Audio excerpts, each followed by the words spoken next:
Bueno, señores, hoy les voy a explicar algo que va a romper la cabeza a más de uno, ¿de acuerdo?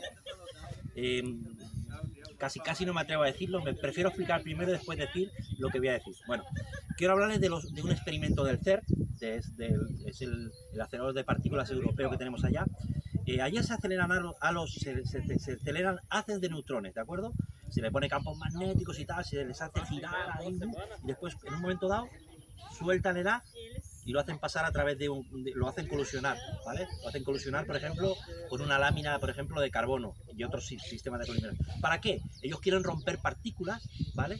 Para ver la composición de los átomos y tal, y de qué están hechos, y de mesones, de priones, a ver qué hay ahí dentro, ¿vale? Entonces, ¿qué mejor manera de saber que hay una cosa dentro cuando lo rompes? Si yo quiero saber cuánto dinero hay en la hucha, o en la alcancía, yo tengo que romperla y ver cuántas monedas hay. Bueno, esto viene a ser lo mismo, pero en plan físico. Entonces, ¿qué es lo que hacen? Generan un haz, lo sueltan, lo hacen pasar, lo hacen colisionar, y luego, claro, ellos quieren ver partículas específicas.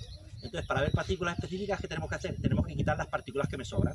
Entonces, ¿qué hacen? Hacen colisionar por ahí con el carbono, con la película de carbono o el colisionador que sea, y luego el haz lo meten bajo tierra durante unos 700 kilómetros. Bueno, ahí supuestamente si hay algún protón, algún neutrón por ahí dentro que no se ha roto, se va a descomponer por el camino, tal, y solamente van a pasar, técnicamente hablando, los neutrinos que no reaccionan con la materia. O sea, los neutrinos tienen una capacidad de que no interaccionan con la materia. Bueno, entonces el haz llega al detector, y les pega. Entonces, en el detector, estos neutrinos, que supuestamente es lo único que llega, neutrinos, porque el otro ha tenido que colisionar en 700 kilómetros, no hay ningún neutrón que aguante ese espacio de tiempo sin colisionar, sin interaccionar con la materia, eso es imposible. Pues entonces, técnicamente hablando, lo que llegan son neutrinos, ¿vale? ¿Y esos neutrinos qué hacen? Pues hacen que supuestamente chocan con los átomos allá y sueltan electrones. Y eso es lo que se ve. Lo que están viendo los detectores son esos electrones que sacaron, que tienen un espectro, y eso hay un sistema que es una especie de contador de centelleo donde tú estás viendo esos electrones que se han salido allá, que generan una luz, y entonces tú tienes un detector que es capaz de capturar esa luz, ¿de acuerdo? Bueno, ahora viene la parte fuerte.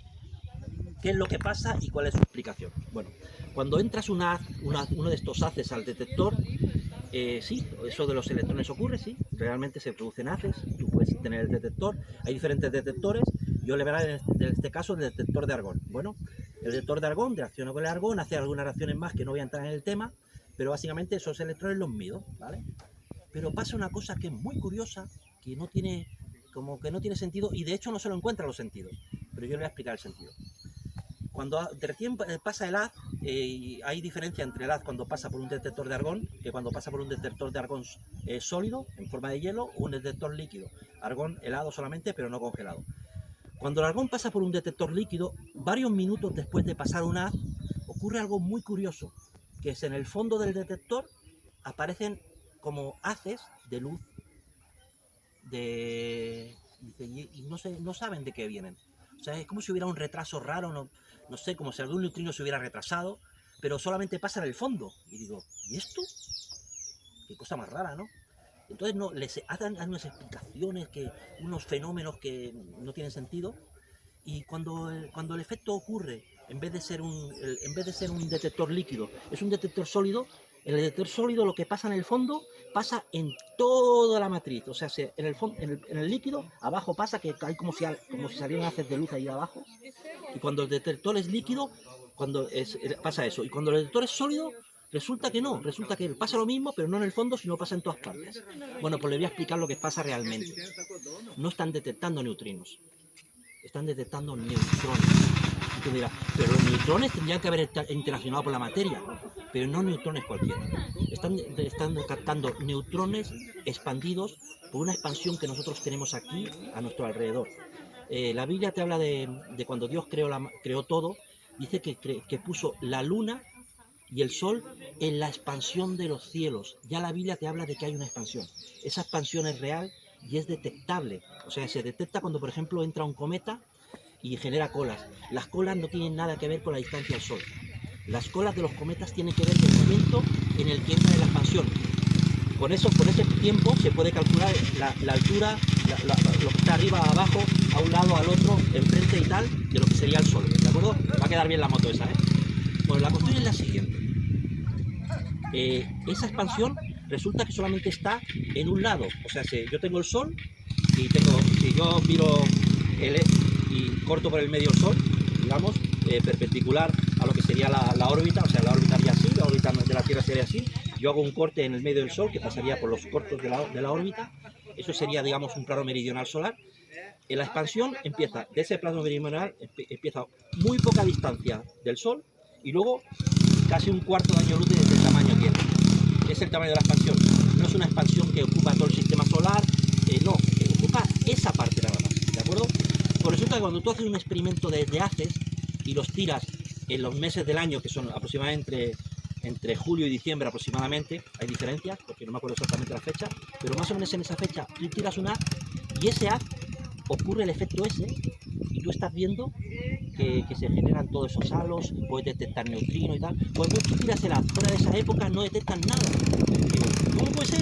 Si yo estoy acelerando igual, estoy diciendo, no detectan nada porque cuando tú lo haces en este lado de acá donde no se expande nada, simplemente estoy acelerando neutrones.